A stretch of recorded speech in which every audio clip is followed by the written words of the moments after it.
నమస్తే దోస్తులు, ఎట్లున్నారు? అందరూ మంచిగా ఉన్నారా? ఇవాళ తెలంగాణలో ఉన్న ముఖ్యమైన అంశాలేందో ఓసారి చూద్దాం. ఎల్బీ స్టేడియంలో 20,000 మంది విద్యార్థులతోటి సీఎం రేవంత్ మెగా మీటింగ్ జరగనుంది. 99 రోజుల ప్రజాపాలన ప్రగతి ప్రణాళిక స్పెషల్ డ్రైవ్ లా విద్యారంగానికి 7 రోజులు కేటాయించారు. అందులో భాగంగా ఈ మీటింగ్ పెడుతున్నారు. ఈ కార్యక్రమంలో ప్రతిభావంతులైన విద్యార్థులను, క్రీడాకారుల్ని సీఎం రేవంత్ సన్మానించనున్నారు.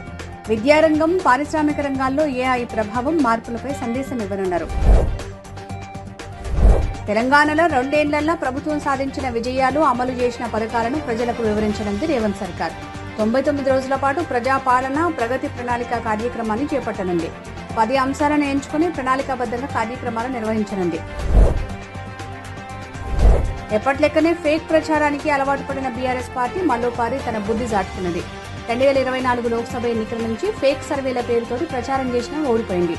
తాజాగా జీహెచ్ఎంసీలోనూ ఫేక్ సర్వేల పేరుతోటి ఒక పెయిడ్ మీడియాతోటి ప్రచారం చేస్తున్నది. విద్యార్థుల సౌకర్యార్థం తెలంగాణ ఆర్టీసీ ప్రత్యేకంగా మీ టికెట్ యాప్ ని తీసుకొచ్చింది.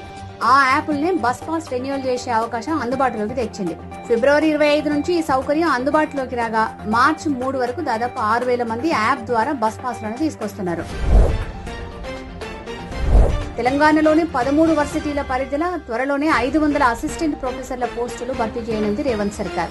బడ్జెట్ సమావేశాలలో ప్రకటించనుంది. కాంట్రాక్ట్ అధ్యాపకులను కొనసాగిస్తూనే అసిస్టెంట్ ప్రొఫెసర్ పోస్టుల భర్తీకి కసరత్తు చేసింది. ఇక ఇలాంటి తెలంగాణలో ఉన్న ముఖ్యమైన ముచ్చట్లు రేపు మంచి ముచ్చట్లతోటి మళ్ళీ కలుద్దాం. శనార్థులు.